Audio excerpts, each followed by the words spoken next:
Imagine you're heading into work and you've got your things, you're heading up to your workstation, you're chatting it up with your colleagues, your coworkers, you're making small talk with your boss.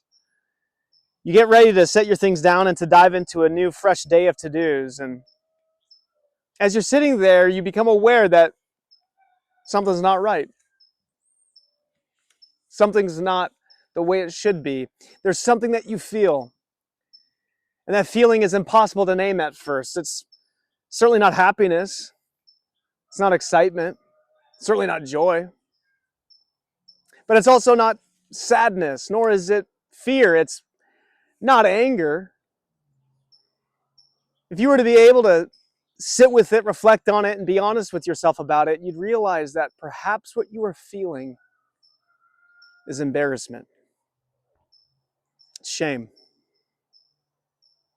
Shame in who you are, shame in where you're at, shame in the work that you're doing. And it's a shame that haunts you into every meeting, follows you into every one-on-one, is looking over your shoulder at every to-do. It's sitting with you on the commute home when that dead stare of silence at the cars in front of you, and it's right there smiling as you do at the front door as you see your family and hope and pray that the shame doesn't bubble up right in front of them. You see, that shame, if in fact you have ever felt it, friend, is telling you something very important.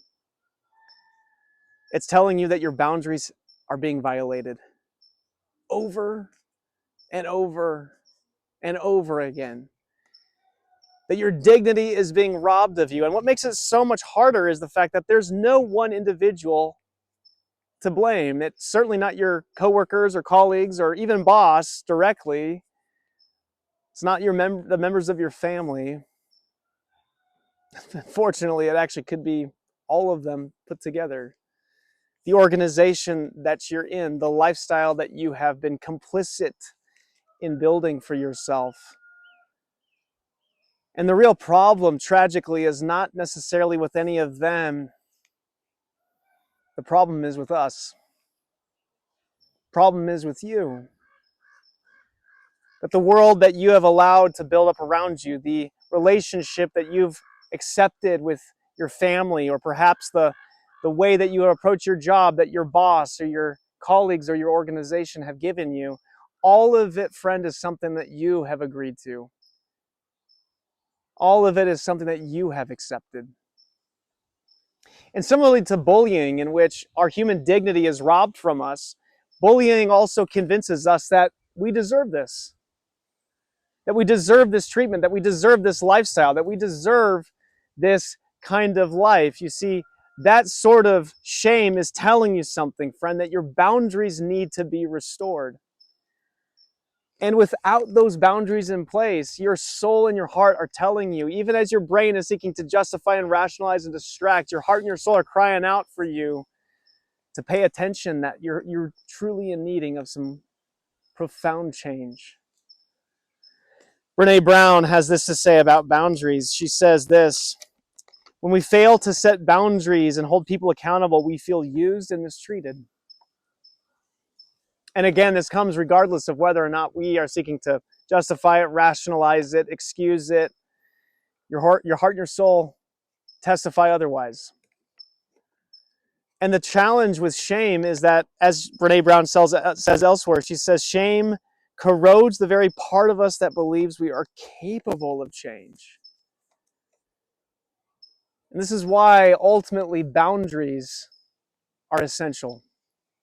And this is ultimately why God, a major reason why God gave the Sabbath to us. You see, God in Scripture gives Adam his first full day of existence. He gives him a day of rest in which he does absolutely nothing except spend time with the God who made him. Jesus later elsewhere will pick this up and said, do you not see that man was not made for the Sabbath? Rather, Sabbath was made for the man. You see, when God gives humanity the Sabbath, it's not so much to just simply give them a break or rest. It's to remind them of their identity. It's to reinforce the divinely given dignity. That we're not just workers. We're not just robots. We are sons and daughters of the one who has made us. And he loves us. And he has done the work for us. And he relishes to be with us. See, that's where Sabbath is fundamentally needed for us to be reminded of our God-given dignity and to act as that counterweight to all the demands of life. You see, you are constantly given things to do, friend, but the boundaries that God has given you, divinely ordained for you, are meant to reinforce and protect the divinely given value that you have. And without that, the demands of life will deceive you. They will convince you that all you are is the product of your output, of your work, of your results, of the things that you do for others. The world will convince you of that. The Sabbath alone will tell you, my son, my daughter, you are meant for so much more. See, our Father is the only one who is able to remind us of that, because our Father is the one who made us. This is not self-care. This is not positive self-talk. This is divinely given. These are from our Creator, the one who made us, the one who justifies our existence. He is the one who has done everything for us. All we must do now is relish the moments that we have with Him. See, a mentor of mine would tell me that time with God is not something so much that I need to do, it's something that I need. If you think about it this way, we might think, oh man, I need to breathe. I must always remember to breathe. I can't help but forget. I can't forget to breathe. Or you could just simply recognize I need air. Again, time with God is not something we need to do. Time with God is something that we need. There's no other place you're going to find, friend, where you're going to be totally free. Nowhere you're going to find where you're totally at rest. Nowhere else where you're going to be so powerfully reminded of the divinely given value that you have by the God and Creator who made you. And when you have that, then perhaps you begin to recognize why you must protect the rest of your life beyond what you're paid for. Perhaps it's only in His presence that we recognize that the life He's given us is so much bigger than what we're paid for, than what we're praised for. See, without that counterweight to the modern life, friend, I don't know how else to remain healthy. I don't know how else to combat that shame. I don't know where else to find that value. But friend, time with our Father, spent in His presence, reminds and restores us of the divinely given value that He's given us, and that there's nothing else needed for that except to receive it. And so would you take even just a little bit this week to prioritize His presence, to protect His time with you, and to be restored and reminded of who you really are and not what you think you are?